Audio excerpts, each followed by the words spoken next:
Assalamualaikum warahmatullahi wabarakatuh. Hai semuanya, apa kabar? Semoga kalian sehat selalu ya. Dan jangan lupa tentang protokol kesehatannya. Sebelum kita mulai pembelajaran hari ini, langkah baiknya kita berdoa sesuai dengan keyakinan masing-masing. Berdoa dimulai. Amin. Tetap semangat ya, dan jangan pada males-malesan untuk melakukan PJJ di rumah aja, karena ini sangat berpengaruh kepada nilai kalian. Jangan sampai nilai atau absensi kalian kosong. Dan jangan lupa untuk mengerjakan tugas, absensi, atau menonton video pembelajaran yang ada di YouTube SMA Widya Manggala. Ingat, kalian udah kelas 3, bukan waktunya untuk main-main lagi. Jadi kalau kalian nilainya sampai kosong atau absensinya kosong, itu sangat berpengaruh pada kalian nantinya. Jadi tetap jalankan, jangan pada malas-malesan ya, ingat itu. Dan doakan semoga pandemi ini cepat selesai agar kita bisa kembali ke sekolah seperti sedia kala. Amin. Oke, di minggu ini masih di bab 2 dengan materi sikap selektif terhadap globalisasi. Nah, di sini memiliki tujuan pembelajarannya. Yang pertama, memahami berbagai permasalahan sosial yang disebabkan oleh perubahan sosial di tengah-tengah pengaruh globalisasi. 2 minggu kemarin kita sudah membahas apa artinya globalisasi dan dampaknya seperti apa ya.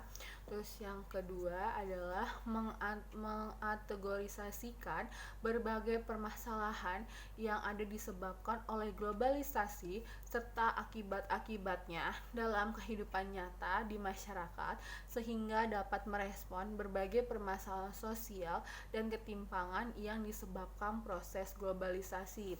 Jadi kalau kalian sudah memahami permasalahan sosial yang sudah dipengaruhi oleh globalisasi, nanti kalian akan mengategorikan permasalahan ini diakibatkan globalisasi karena apa, seperti itu. Nah, bagaimana sih bangsa Indonesia menyikapi globalisasi pada zaman sekarang? Nah, kenapa kita harus menyikapinya? Karena arus globalisasi ini makin lama makin berkembang pesat. Kita harus memiliki sikap yang selektif, sikap yang benar untuk melawan globalisasi. Sikap selektif terhadap globalisasi, baik aspek positif ataupun negatif, kita harus pertahankan.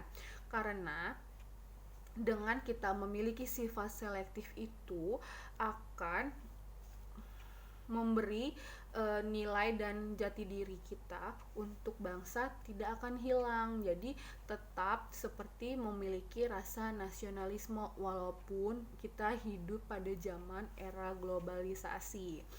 Nah, kita juga harus menghindari aspek negatif dari globalisasi karena akan berakibat kepada kemunduran bangsa. Kan zaman sekarang udah kelihatan dong tanda-tandanya seperti apa saja, ya kan, yang udah kita bahas di minggu lalu di dampak globalisasi di beberapa bidang kan. Nah, kita pun harus menyikapi dan menyeleksi semua proses globalisasi pada zaman sekarang. Jadi kita harus pilah-pilah nih, kita harus memfilter yang mana yang baik dan mana yang buruk agar kita tidak terjerumus atau masuk ke dalam putaran globalisasi. Pasti paham ya. Nah, caranya adalah yang pertama adalah meningkatkan keimanan dan ketakwaan terhadap Tuhan yang Maha Esa. Itu pasti kita harus percaya Tuhan yang Maha Esa atau Allah Subhanahu wa Ta'ala telah menciptakan garis hidup manusia sesuai dengan yang digariskan. Yang kedua, peningkatan penghayatan dan pengamalan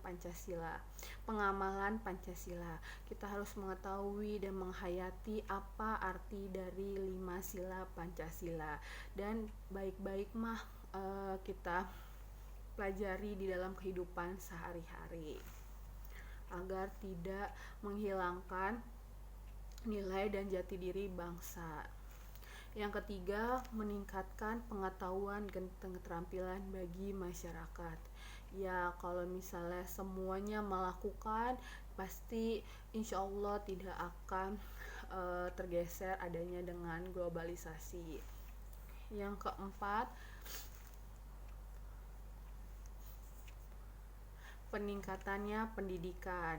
Nah, kalau misalnya semua orang di Indonesia ini atau masyarakat Indonesia ini memiliki pendidikan yang tinggi, pasti bisa memilah dan memfilter adanya globalisasi dan gak kebanyakan ikutan untuk mempengaruhi zaman. Yang keempat, peningkatan kualitas produksi dalam negeri agar dapat bersaing. Berarti dari diri kitanya sendiri pun kita harus menghargai dan kita harus membeli produk sendiri. Jangan sampai kita membeli produk luar terus, karena itu salah satu sikap untuk menghargai produk dalam negeri gitu. Nah, yang ke 6. Peningkatan penguasaan teknologi. Bukan hanya sekedar teknologi yang semakin pesat, tapi kita harus tahu pun cara penggunaannya seperti apa. Bukan kerjanya cuma nontonin Facebook aja, Instagram aja, tapi kita harus tahu fungsinya smartphone itu seperti apa, bukan hanya sekedar untuk melihat sosial media saja. Dan yang terakhir adalah peningkatan kinerja dan etos kerja. Ya, kita sih harus lihat dulu ya dari pemerintahnya seperti apa. Kalau misalnya kinerja atau etos kerjanya pemerintah baik di Indonesia, pasti masyarakatnya pun akan ikut lebih baik juga. Nah, ini ada beberapa sikap selektif terhadap globalisasi yang bisa diterapkan di Indonesia. Apakah menurut kalian ini bisa diterapkan di Indonesia atau tidak? Dengan adanya permasalahan sosial yang ada di Indonesia yang dipengaruhi oleh globalisasi, apakah bisa diterapkan atau tidak? Kalau misalnya bisa, kenapa? Kalau nggak bisa, kenapa? Berikan alasannya di GCR ya. Nah, sekian dari saya. Apabila ada yang ditanyakan, kalian bisa WA saya atau menanyakan di Google Classroom. Bagi yang belum masuk ke Google Classroom Sosiologi 12 IPS 1 dan IPS 2, kalian bisa minta kodenya ke saya atau ke wali kelas kalian untuk meminta kodenya. Sekian dari saya. Tugas dan absensi pun akan ada di Google Classroom. Sekian dari saya. Wassalamualaikum warahmatullahi wabarakatuh.